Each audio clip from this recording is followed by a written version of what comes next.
I never thought I would be standing in my front yard watching my neighbor's house burn while firefighters scrambled around looking for water. But there I was at 3 in the morning on a Tuesday in late March, wearing nothing but sweatpants and a t-shirt I had thrown on in panic. The flames were licking up the side of the Henderson's 2-story colonial, and the fire truck was parked right in front of my house on Maple Ridge Drive in suburban Cincinnati, Ohio. But the crew couldn't hook up to the hydrant because there was a massive decorative planter box blocking it.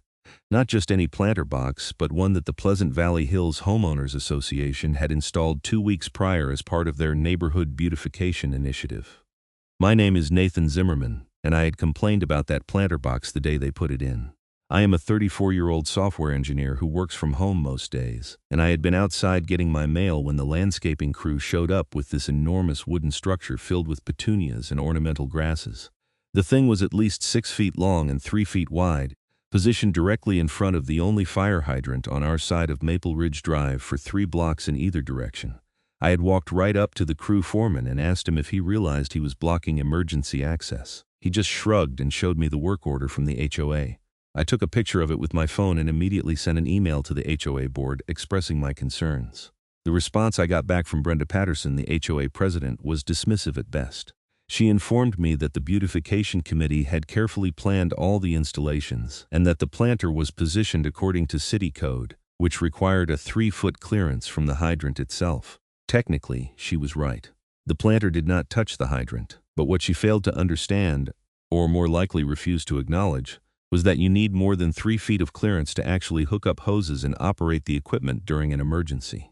I had responded to her email with detailed explanations and even attached photos showing how firefighters would need to access the hydrant from multiple angles. I had looked up the fire code and found that while the city ordinance specified 3 feet, the fire department's own guidelines recommended at least 15 feet of clearance in all directions for optimal access. Brenda's second response was even more condescending than the first. She thanked me for my input, but assured me that the HOA had consulted with professionals and that everything was in order. She also reminded me that as per the neighborhood covenant, all common area decisions were at the sole discretion of the HOA board, and that my annual dues of $850 helped fund these community improvements. That was 2 weeks ago. Now I was watching the Henderson's house burn while 4 firefighters struggled to move the planter box, which had been bolted to a concrete pad and filled with probably 300 pounds of soil and plants. The fire captain, a stocky man with graying hair and a face red from exertion and fury, was screaming into his radio for additional units and calling for someone to bring cutting tools. My neighbor on the other side, Frank Morrison, came running up to me in his bathrobe. "Oh my God, Nathan. Are the Hendersons inside?" "No, thank God, I saw them come out. They are across the street."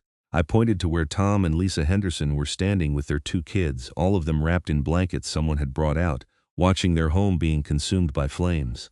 The younger kid, maybe 7 years old, was crying into his mother's shoulder. The fire had apparently started in their garage. Someone had left a space heater running too close to some stored paint cans, according to what I overheard Tom telling another neighbor. It had spread fast, moving up into the 2nd floor where the bedrooms were. They had barely gotten out in time. "Why are not they using the hydrant?" Frank asked, then saw what I was looking at. Oh no, that thing. Yeah, that thing." We watched as 2 firefighters finally brought over a circular saw and began cutting through the bolts holding the planter box down. The screech of metal on metal cut through the night air, competing with the roar of the flames and the shouting of the emergency crews. Every second counted and everyone knew it. The fire was spreading to the roof now, and I could see spot fires starting where embers were landing on the dry shingles. It took them almost 8 minutes to cut through all the bolts and drag the planter box far enough away to access the hydrant properly. 8 minutes might not sound like much, but in a fire it is an eternity. By the time they got water flowing through the hoses, the entire 2nd floor was engulfed, and the roof was starting to collapse. I stood there feeling sick to my stomach. I had tried to warn them. I had done everything I could short of physically removing the planter box myself, which I had actually considered several times over the past 2 weeks. Now I was watching a family lose everything because Brenda Patterson and her beautification committee were more concerned with curb appeal than safety. The fire marshal arrived about 20 minutes into the whole ordeal, pulling up in a white SUV with red emergency lights. I had never seen anyone move with such purposeful anger. He was a tall African-American man, probably in his early 50s, with close-cropped hair and the build of someone who spent time in the gym. He marched straight up to the fire captain, and even from where I was standing about 30 feet away, I could hear the conversation escalate rapidly. What the hell happened with the hydrant access? The fire marshal's voice carried across the lawn. The captain pointed at the planter box, now sitting in pieces on the sidewalk where they had dragged it after cutting it free. That, some HOA installation. We lost 8 minutes cutting it away. The fire marshal stared at the remains of the planter, then at the burning house, then back at the planter. His jaw clenched so tight I could see the muscles working even at a distance. Who authorized this? You will have to ask them. The captain gestured vaguely at the neighborhood. But we are going to need a full incident report, and I can tell you right now, someone is going to answer for this. The fire marshal pulled out his phone and made a call. I could not hear what he was saying anymore because he had walked away from the scene, but I could see him pacing back and forth, one hand gesturing emphatically as he talked. When he finished the call, he made 2 more in rapid succession. It took another 45 minutes before they got the fire under control. The Henderson's house was a total loss. The entire second floor was gone, the roof had collapsed, and what remained of the first floor was so heavily damaged by water, smoke, and fire that it was uninhabitable. The garage where it had started was just a blackened shell. As the sun started to come up around 6 in the morning, the fire marshal began walking around the neighborhood, talking to people. I saw him stop and interview the Hendersons for a long time, taking notes on a tablet. Then he talked to several other neighbors who had come out to watch. Eventually, he made his way over to where Frank and I were still standing in my front yard. Gentlemen, I am Fire Marshal Davis with the Cincinnati Fire Department. Were either of you home when the fire started? I was, I said. I called 911 as soon as I saw the flames, and you are? He had his tablet ready to take notes. Nathan Zimmerman, I live here. I pointed at my house. Mr. Zimmerman, do you know anything about this planter installation that blocked the hydrant? This was the moment I had been dreading and anticipating in equal measure. I do. The HOA installed it 2 weeks ago. I complained about it the day they put it in and followed up with multiple emails to the HOA board. I was told it met city code and that my concerns were noted but dismissed. Fire Marshal Davis's expression hardened. Do you still have those emails? Every single one. I can forward them to you right now if you want, please do. He gave me his email address, and I pulled out my phone and sent him the entire thread on the spot, including the photos I had taken of the installation. He read through them right there, scrolling on his tablet, and I watched his expression grow darker with each message. This Brenda Patterson, she is the HOA president? Yes, sir. She lives on Oak Terrace, the next street over, number 447. And she was explicitly informed that this installation could impede emergency access, multiple times. Not just by me, actually. I know at least 2 other residents on this street also sent emails after I started the conversation. I can get you their names if you need them. Fire Marshal Davis looked at the remains of the Henderson's house, then back at his tablet, then at me. Mr. Zimmerman, I want to be very clear about something. What happened here tonight is criminal negligence at minimum, possibly more depending on what our investigation reveals. The fire department's guidelines for hydrant access are not suggestion, they exist for exactly this reason. That delay in accessing water could very well have cost lives. As it is, a family has lost their home and everything they own. I tried to stop it, I said quietly. I really did. I can see that from your emails, and I want you to know that we take this very seriously. I am going to be filing a formal report with the city, and there will be consequences for this decision. The HOA, and specifically the individuals who authorized this installation, will be held accountable. Frank spoke up for the first time.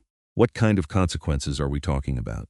That will be up to the city attorney and possibly the county prosecutor, but at minimum, violations of fire code that result in property damage can result in significant fines and potentially jail time. This is not a joke. This is people's lives and property. After Fire Marshal Davis finished taking my statement and moved on to interview other neighbors, I finally went back inside my house. My wife, Sarah, was up with our 2-year-old daughter, Emma, who had woken up from all the commotion. Sarah looked exhausted and worried. Is everyone okay? She asked immediately. The Hendersons got out safely, but their house is gone, completely destroyed. Oh my God. Sarah sat down heavily on the couch, Emma on her lap. Because of the planter? Because of the planter, the fire marshal is furious. He is talking about criminal charges. Good, Sarah said with uncharacteristic venom. She is normally the calm, measured one in our relationship, but she had been just as angry as I was when the planter went in.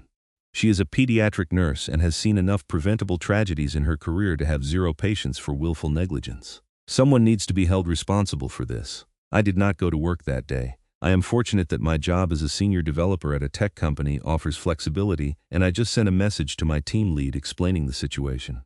I spent most of the morning watching the fire investigation team go over the Henderson property and take measurements and photos of where the planter had been. They also inspected the hydrant itself to make sure it had not been damaged. Around 11 in the morning, I saw Fire Marshal Davis walk up to my front door. I opened it before he could knock. "Mr. Zimmerman, do you have a few more minutes to talk?" "Of course, come in." He followed me into my living room and got straight to the point. "I have been in contact with the city's legal department. Based on your emails and the physical evidence, we have enough to pursue charges against the HOA and potentially individual board members. However, I need to ask you something. Would you be willing to testify if this goes to court?" "Absolutely. There may be some backlash from your neighbors and the HOA. These things can get ugly." I thought about the Hendersons' destroyed home, about their 7-year-old crying into his mother's shoulder. "I do not care. This never should have happened." "Good. Because I am going to be completely honest with you, we need residents like you who are willing to stand up. Too often, HOAs operate with impunity because people are afraid of retaliation or just do not want to make waves." "What happens now?" I asked. "Now I finish my investigation and submit my report. The city will review it and make a determination about charges. In the meantime, I am issuing an emergency order requiring the HOA to conduct a full safety audit of all common area installations throughout the neighborhood. Any fire code violations will need to be corrected immediately, and the HOA is going to be required to pay for it. I am also recommending that the city suspend the HOA's authority to make any further common area modifications until this is resolved." "How long does all this usually take?" "Depends on a lot of factors. Could be weeks, could be months. But I will keep you informed." He handed me his business card. "If you think of anything else or if the HOA tries to retaliate against you in any way, call me immediately." After he left, I sat down and tried to process everything. My phone buzzed with a text from Frank. "Have you seen the neighborhood Facebook group?" I had not. I opened the app and navigated to the Pleasant Valley Hills residence page. It was exploding. There were already over 100 comments on a post from earlier that morning showing photos of the fire and the destroyed planter box. People were furious. Some were directing their anger at the HOA. But others were actually defending Brenda and the board, saying it was an unfortunate accident but that no one could have predicted it. That made my blood boil. I had predicted it. I had explicitly warned them. I started typing a response but then deleted it. Fire Marshal Davis had said there might be legal proceedings, and I did not want to say anything on social media that could complicate things. Instead, I called Tom Henderson. He answered on the third ring, sounding exhausted. "Nathan." "Hey, Tom, I just wanted to check in and see how you all are doing. Is there anything you need?" There was a long pause. "We are staying with Lisa's parents for now. Insurance adjuster is supposed to come out tomorrow. I cannot believe this happened. Tom, I need to tell you something. I reported that planter to the HOA 2 weeks ago. I told them it was a fire hazard. I have the emails proving it." Another long pause. "You warned them?" "Multiple times. They ignored me." "Fire Marshal Davis has copies of everything. Why would they do that? Why would they ignore something like that?" I have been asking myself the same question. The only answer I can come up with is arrogance. They thought they knew better. My kids lost everything, Nathan. All their toys, their clothes, every picture and memento, my daughter's baby book, our wedding album, everything. I did not know what to say to that. There were no words that could make it better. "I am so sorry, Tom. It is not your fault. You tried to stop it. That is more than most people would have done." We talked for a few more minutes before he had to go deal with insurance paperwork. After I hung up, I sat staring at my phone, feeling a mixture of anger and helplessness. The next few days were a whirlwind. The local news picked up the story, and suddenly there were reporters in the neighborhood. I declined to go on camera, but several other residents did interviews, including Frank, who was quite vocal about the HOA's negligence. The story made the evening news on 2 different stations, and the online articles were getting thousands of shares on social media. Brenda Patterson released a statement through the HOA's attorney that was simultaneously defensive and offensive.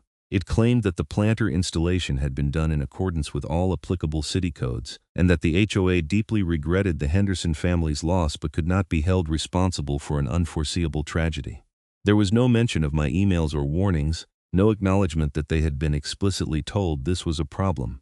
That statement proved to be a mistake. Fire Marshal Davis responded publicly, stating that his investigation had revealed that the HOA had been warned multiple times about the fire hazard and had chosen to ignore those warnings. He announced that the city would be filing charges against the HOA and potentially individual board members for violations of municipal fire codes and reckless endangerment. The neighborhood exploded. There was an emergency HOA meeting called for the following Saturday, and I made sure I was there.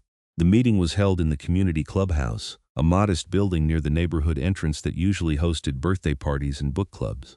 By the time I arrived 15 minutes early, the parking lot was already full, and people were parking on the street. Inside, every chair was taken, and people were standing along the walls. The tension in the room was palpable. I found a spot near the back where I could see the board table at the front. Brenda Patterson was there, along with the other 4 board members: Dennis Kraft, the vice president; Sharon Yu, the treasurer; Michael Romano, the secretary; and Patricia Vaughn, the member at large. Brenda called the meeting to order at exactly 7 o'clock, but before she could say anything beyond welcoming everyone, a man in the front row stood up. I recognized him as Carl Thompson, who lived on the same street as the Hendersons. Before we get into any normal business, I think we need to address the fire and the fact that the fire marshal is filing criminal charges against this board. There were murmurs of agreement throughout the room. Brenda tried to maintain her composure. Mr. Thompson, there is a proper procedure for addressing the board. If you would please wait until the public comment period. No, Carl cut her off. We are not doing this your way anymore, Brenda. A family lost their home because you and this board ignored safety warnings. We deserve answers now. The room erupted in agreement. People were shouting questions and accusations. I stayed quiet, watching as Brenda's carefully maintained authority crumbled. She tried banging the gavel several times to restore order, but no one was paying attention anymore. Finally, Dennis Kraft stood up and raised his hands for quiet. He was a retired engineer, and I had always found him to be more reasonable than Brenda. Everyone, please. I know emotions are running high, and they should be. What happened to the Hendersons is a tragedy, but we need to be able to have a conversation. The room gradually quieted down. Though the hostility remained, Dennis continued. I am going to be honest with all of you. The board made a mistake, a serious mistake. We were warned about the planter, and we did not take those warnings seriously enough. That is on us. Brenda shot him a look that could have melted steel, but he ignored her. The city is investigating, and we have been informed that there will be consequences. As individual board members, we are cooperating fully with that investigation. But I think we also owe the community, and especially the Henderson family, an apology. An apology is not going to rebuild their house, someone shouted from the middle of the room. No, it is not, Dennis agreed. But it is a start. The HOA's insurance should cover the liability, though that is still being determined. In the meantime, I think it is clear that this board has lost the confidence of the community, and we should be discussing resignations or a recall election. That caused another uproar, but this time it was mixed. Some people were calling for immediate resignations, while others were trying to be heard over the chaos to ask questions about the legal situation and what it meant for the neighborhood's finances. I raised my hand and waited until Dennis noticed me. Yes, Nathan Zimmerman in the back. The room got quiet again as people turned to look at me. I just want to state for the record, since Brenda's attorney's statement seemed to omit this fact, that I warned the board about this specific hazard on the same day the planter was installed. I followed up with multiple emails, including documentation of fire safety guidelines. I also know that at least 2 other residents raised the same concerns. All of those warnings were dismissed. This was not unforeseeable. This was predictable and preventable. Brenda finally spoke, her voice tight with barely controlled anger. Mr. Zimmerman, the board appreciated your input, but we had consulted with professionals who assured us the installation met code. What professionals? I shot back. Because Fire Marshal Davis has stated that no one from the fire department was ever consulted, and the city's code enforcement office has no record of any permits or consultations regarding that installation. Our landscaping contractor, Brenda, started. Your landscaping contractor is not a fire safety expert, I interrupted. And meeting the absolute bare minimum of city code is not the same thing as ensuring safety. The fire department's guidelines, which are publicly available and which I provided to you, clearly state that hydrants need much more clearance than 3 feet. You chose to ignore that because it was inconvenient for your beautification plans. The room erupted again, this time clearly on my side. People were demanding answers, demanding to know who exactly had made the decision to ignore the warnings. Patricia Vaughn looked like she wanted to sink through the floor. Michael Romano was staring at the table. Only Brenda seemed defiant. Though cracks were starting to show in her facade, Sharon Yu, the treasurer, finally spoke up. I was not aware of the safety warnings when I voted to approve the beautification budget. If I had known there were fire code concerns, I would have voted differently. The concerns were brought to the full board, Dennis said quietly. We all received copies of Nathan's emails. I take responsibility for my part in dismissing them. That was the moment Brenda's control completely shattered. Oh, so now you are all turning on me? We made this decision as a board. We all voted on it. You told us it was fine, Patricia protested. You said your husband had checked with the city and everything was approved. That was new information.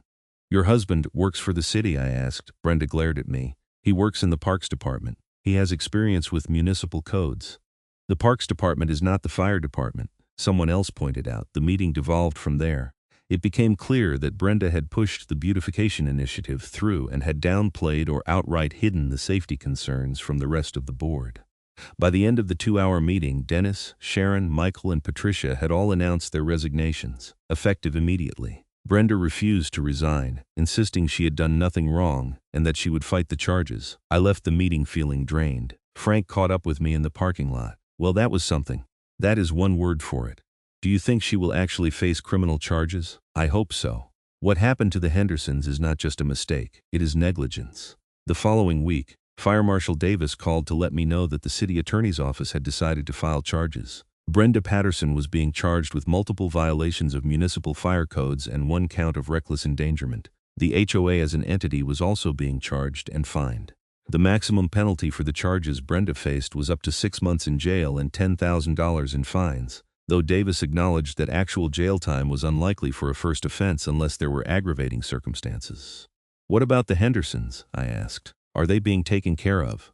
Their insurance is covering the house, but there is going to be a civil lawsuit. The HOA's liability insurance will almost certainly have to pay out, probably a significant amount. The Hendersons' attorney is arguing for emotional distress and punitive damages on top of the property loss. Good, I said. The court proceedings took months. Brenda hired an expensive attorney who tried to argue that she had relied on professional advice and that the tragic outcome was not foreseeable despite the warnings. The prosecutor countered with my email chain, testimony from Fire Marshal Davis, and statements from the other board members indicating that Brenda had misrepresented the safety concerns. I testified in court on a hot day in late July. The courthouse in downtown Cincinnati was crowded and uncomfortable, and I was nervous despite having done nothing wrong. The prosecutor, a sharp woman in her 40s named Rebecca Chen, walked me through the timeline of events, had me identify the emails and photos I had sent, and asked me to describe the HOA's response. And in your professional opinion, Mr. Zimmerman, was the risk foreseeable? She asked. I am not a fire safety expert, I said carefully, but yes, it seemed obvious to me that blocking access to the hydrant could cause problems in an emergency. That is why I researched the fire department's guidelines and brought them to the HOA's attention. Brenda's attorney, a slick-looking man in an expensive suit, tried to shake my testimony during cross-examination. Mr. Zimmerman, is not it true that you have a history of filing complaints with the HOA?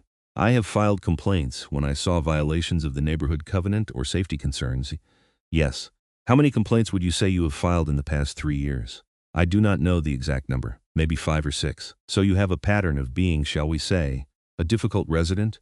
I felt my temper flare but kept my voice level. I have a pattern of paying attention to things that affect my family's safety and property values. If that makes me difficult, then I guess I am difficult. Is not it possible that you are just someone who likes to complain, and that on this occasion you happen to be right?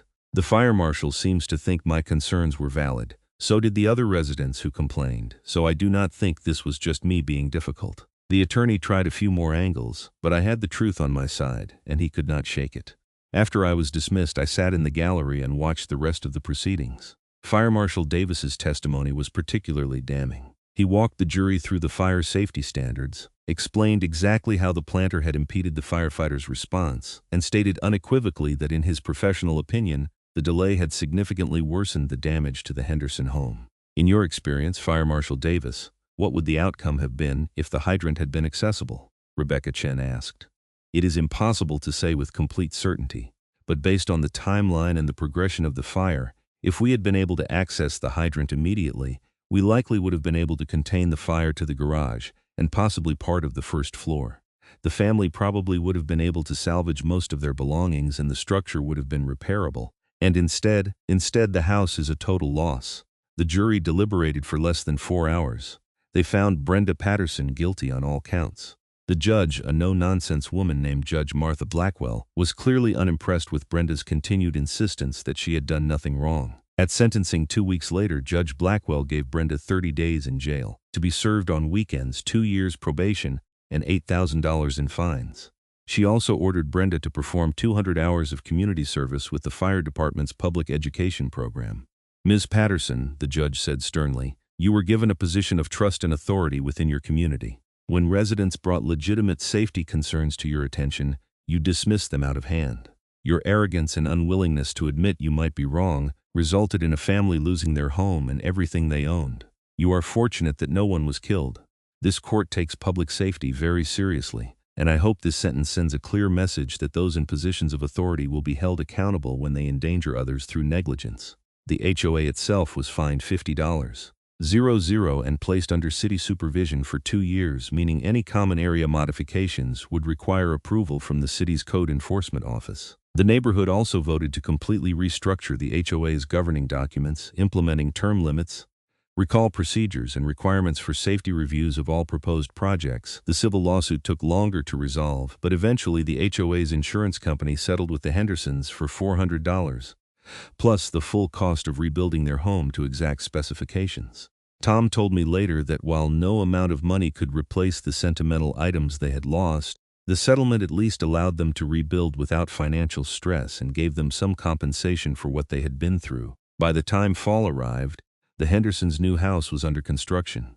The planter box was long gone, and the HOA had actually installed a decorative fence around the hydrant that clearly marked it and kept it accessible from all sides.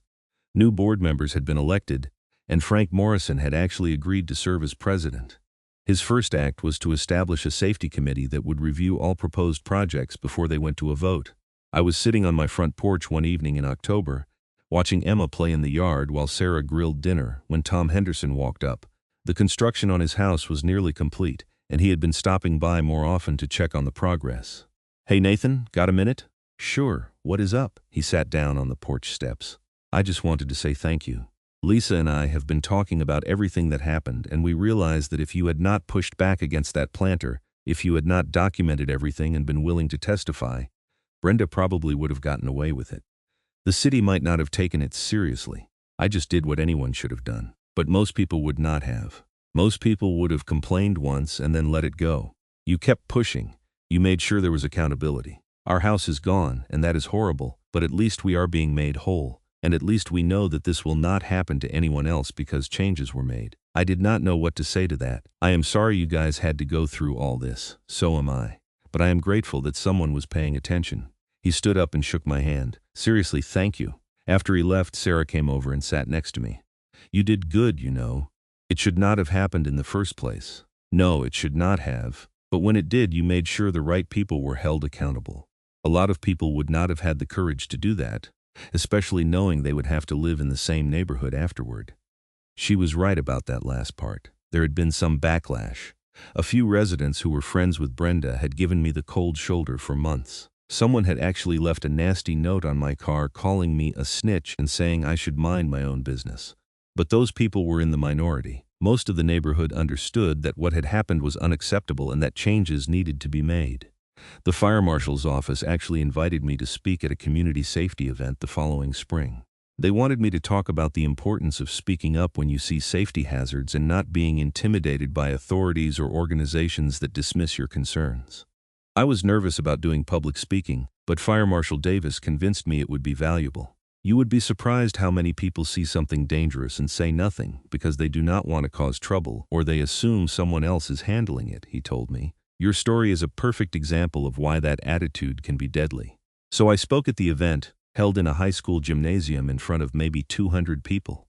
I told the story of the planter box and the fire, and I emphasized that I was not a hero or an expert. I was just someone who paid attention and was willing to ask questions when something did not seem right. "The thing that bothers me most about what happened," I said during my talk, "is that it was so preventable. Every step of the way there were opportunities to avoid this tragedy. The HOA could have consulted with the fire department before installing the planter. They could have listened when residents raised concerns. They could have moved the planter as soon as they understood the problem. Instead, at every opportunity they chose ego and stubbornness over safety, and a family paid the price for that." After my presentation, several people came up to talk to me. One woman told me about a similar situation in her neighborhood where the HOA had blocked a secondary access road that emergency vehicles needed. She had been afraid to speak up, but my story had convinced her to file a formal complaint. A man told me about how his HOA had installed speed bumps that were too tall and too close together, making it difficult for ambulances to navigate the streets. He had complained and been dismissed just like I had. Those conversations made me realize that what happened in Pleasant Valley Hills was not unique. All over the country, HOAs were making decisions that prioritized aesthetics or convenience over safety, and they were getting away with it because residents either did not notice, did not care, or were too intimidated to push back. The system was broken, and it would stay broken until people demanded accountability. A year after the fire, the Hendersons moved back into their completely rebuilt home. They had a big open house party and invited the whole neighborhood. The house was beautiful, modern but in keeping with the neighborhood aesthetic. They had made some upgrades, including a top-of-the-line fire suppression system and smoke detectors in every room. Probably overkill, Tom admitted as he showed me around. But after what we went through, we are not taking any chances. I understood completely. Trauma changes you, makes you hyper-aware of risks you used to take for granted. I had become obsessive about checking our own smoke detectors and making sure we had working fire extinguishers. Sarah had taken a fire safety course at the hospital where she worked and had taught me and Emma what to do in case of emergency. The party was nice.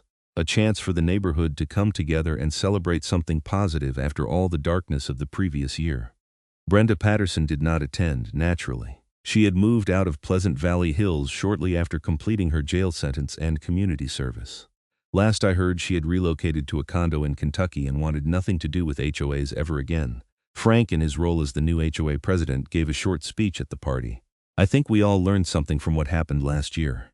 We learned that community organizations have real power, and with that power comes real responsibility. We learned that listening to residents is not just good manners, it is good governance. And we learned that safety can never ever be compromised for the sake of appearances. This neighborhood is stronger now because we insisted on accountability and we made changes, and that is something we should all be proud of. There was applause, and then the party shifted back to food and conversation. I found myself talking with Fire Marshal Davis, who had also been invited. "You know," he said, "in all my years doing this job, I have seen a lot of preventable fires. But I have rarely seen such clear-cut negligence combined with such willful disregard for warnings. You did everything right, Nathan. You identified a hazard, you reported it through proper channels, you documented everything. The fact that they ignored you is on them, not you. I still wonder if I could have done more." You could have, but you should not have had to. That is the point. Individual citizens should not have to become fire safety experts to protect their neighborhoods. That is what the HOA board is supposed to do, and that is what the city's code enforcement is supposed to do. The system failed, but you did not. His words helped, but I do not think I will ever completely shake the guilt of wondering if I could have prevented the fire somehow. Should I have gone to the city directly instead of just dealing with the HOA? Should I have called the fire department myself and asked them to inspect the hydrant access? Should I have just cut the planter down myself in the middle of the night and dealt with the consequences? Sarah tells me I am being too hard on myself, and rationally I know she is right. But emotion is not rational. I still drive past the Hendersons' house several times a week, and even though it is rebuilt and beautiful, I still see in my mind the flames and the firefighters desperately trying to move that planter box. I still hear that 7-year-old crying and see the families standing across the street wrapped in blankets watching everything they owned burn. The neighborhood is different now, better in some ways. The new board is more responsive and transparent. Residents are more engaged and more willing to speak up when they see problems.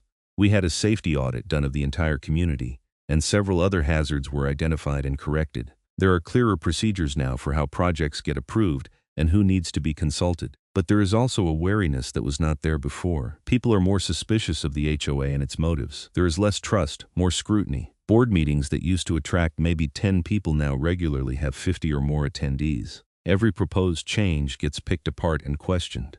Frank jokes that he has aged 5 years in the 1 year he has been president because residents hold him accountable for every little decision. I think that is healthy, though. The old system, where residents just assumed the board knew what it was doing and did not pay attention, allowed people like Brenda Patterson to operate unchecked. The new system is messier and more contentious, but it is also safer and more democratic. As for me, I have become somewhat of an unofficial safety advocate in the neighborhood. People call me when they have concerns about something the HOA is doing. I have been asked to serve on the safety committee multiple times, but I have declined.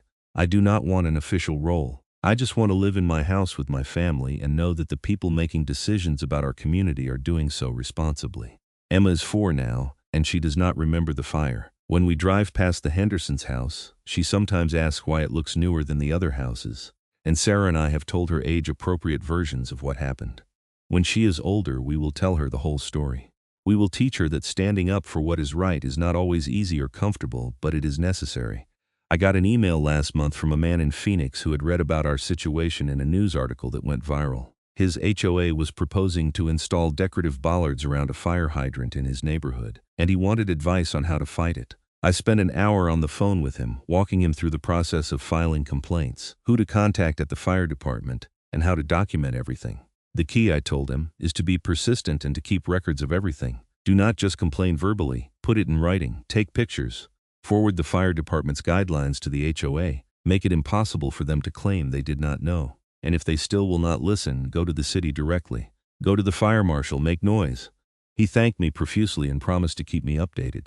A week later, he sent me an email saying that the fire marshal in Phoenix had contacted his HOA after he filed a complaint, and the Bollard project had been immediately canceled. Just like that, no fire, no tragedy, no lawsuit. Just a potential hazard identified and eliminated before it could hurt anyone. That is how it should work. I think about the fire often, especially on cool March nights like the one when it happened. I think about how close the Hendersons came to not making it out. The fire investigation revealed that if they had been asleep for even 5 more minutes before the smoke detectors went off, the outcome could have been very different. The stairs had become impassable quickly, and they barely got the kids out as it was. I think about those 8 minutes the firefighters lost cutting away the planter box. 8 minutes is a lifetime in a fire. 8 minutes is the difference between salvageable damage and total loss. 8 minutes could be the difference between life and death. And I think about Brenda Patterson, sitting in her new condo in Kentucky, and I wonder if she thinks about those 8 minutes too. Does she lie awake at night regretting her decisions? Does she understand the full weight of what her stubbornness cost the Henderson family? Or does she still believe she did nothing wrong, that she was just a victim of overzealous prosecution and vindictive neighbors? I will never know, and I suppose it does not matter. What matters is that changes were made, that accountability was enforced, and that hopefully the same thing will not happen in Pleasant Valley Hills or any other neighborhood where people heard this story and took it to heart. Fire Marshal Davis retired last year, and at his retirement party he mentioned the Pleasant Valley Hills fire in his speech. That case, he said, reminded me why I got into this profession. It is not just about putting out fires. It is about preventing them in the first place. And when prevention fails, it is about making sure that people are held accountable so that the same mistakes do not happen again. Nathan Zimmerman, if you are here, thank you for being a citizen who gave a damn. I was there, and I appreciated the recognition, though it still felt strange being thanked for something that should have been ordinary. We should all give a damn. We should all pay attention to our communities and speak up when we see things that are not right. The Hendersons are doing well now. Their kids are in school, doing better than anyone expected given what they went through. Lisa told me that they have been in therapy, both the kids and the adults, working through the trauma of the fire. It is an ongoing process, but they are healing. Tom got a promotion at work last year, which helped offset some of the financial stress, even though the insurance and settlement covered most of the costs. He told me recently that in a strange way, the fire had brought their family closer together. When you lose everything and rebuild, you realize what actually matters. It is not the stuff, it is the people. I think about that a lot too. If my stubbornness and attention to detail had not led to the documentation that held Brenda accountable, would she have just gotten away with it? Would the Hendersons have lost everything and been told it was just bad luck, just one of those things? Would other families in other neighborhoods face the same risk because no one bothered to stand up? The answer to all those questions is probably yes. And that is why I keep telling this story to anyone who will listen. That is why I agreed to write it all down, even though reliving these events is not pleasant. Because somewhere out there in some neighborhood in America there is an HOA board making decisions that prioritize the wrong things. And somewhere in that neighborhood there is a resident who notices and who is wondering if they should speak up or just let it go. I want that person to speak up. I want them to know that their voice matters, that their concerns are valid, and that they have every right to demand that their community be safe. I want them to know that it is not always going to be easy, that there might be pushback and resentment, but that doing the right thing rarely is easy. Most of all, I want them to know that accountability matters. When people in positions of authority screw up, they need to face consequences. Not because we are vindictive or because we enjoy seeing people punished, but because it is the only way to ensure that the mistakes do not happen again. It is the only way to protect the next family, the next neighborhood, the next community. It has been over 2 years now since the fire. Life in Pleasant Valley Hills has mostly returned to normal. We have neighborhood barbecues and holiday parties. Kids play in the streets and people walk their dogs and complain about the weather. The HOA still sends out reminders about lawn maintenance and parking rules, though Frank is much more reasonable about enforcement than Brenda ever was. But there is an awareness now that was not there before. People pay attention to what the HOA is doing. They read the meeting minutes and show up to vote on important issues. They ask questions and demand answers. The neighborhood is more engaged, more vigilant, and ultimately safer because of it. And every time I drive past that fire hydrant, the one with the decorative fence around it clearly marking it as an emergency resource, I am reminded of why all of this mattered. I am reminded that sometimes the smallest actions, a complaint email or a phone call to the fire marshal, can have enormous consequences. I am reminded that speaking up is not just a right but a responsibility. The Henderson's house stands as a testament to resilience and rebuilding, but also as a warning. It is a reminder of what can happen when people in authority ignore safety concerns and prioritize aesthetics or ego over common sense. It is a reminder that vigilance is not paranoia, and that questioning authority is not disrespect. As I sit here now, watching Emma play in the yard while Sarah tends to her garden, I feel grateful. Grateful that the Hendersons survived. Grateful that changes were made. Grateful that I had the documentation and the courage to see this through. But I also feel a sense of ongoing responsibility, because the fight for accountability and safety is never really over. It requires constant attention, constant vigilance, and constant willingness to speak up when something is not right. That is the real lesson of the Pleasant Valley Hills fire. Not that HOAs are inherently bad or that all board members are negligent, but that any organization with power over people's lives needs to be held accountable. And the only way that happens is if ordinary citizens, people like me and you, refuse to stay silent when we see something wrong. So if you are reading this and you see something in your neighborhood that concerns you, speak up, document it, follow through. Do not assume someone else will handle it. Do not assume the authorities know what they are doing. Do not let anyone dismiss your concerns without legitimate answers, because somewhere out there is another family living in another house in another neighborhood, and they are counting on someone like you to notice the hazard, to speak up, to push back, to demand better. They are counting on you even though they do not know it yet. Do not let them down. The fire hydrant on Maple Ridge Drive is still there, still functional, still accessible. The planter box that blocked it is long gone, cut apart and hauled away to some landfill where it cannot hurt anyone. And every time I see a firefighter in town, I think about those 8 minutes and I remember why all of this mattered, because in the end that is what it comes down to. 8 minutes. The difference between disaster and salvation. The difference between a family losing everything and a family being saved. The difference between speaking up and staying silent. I chose to speak up, and I would do it again.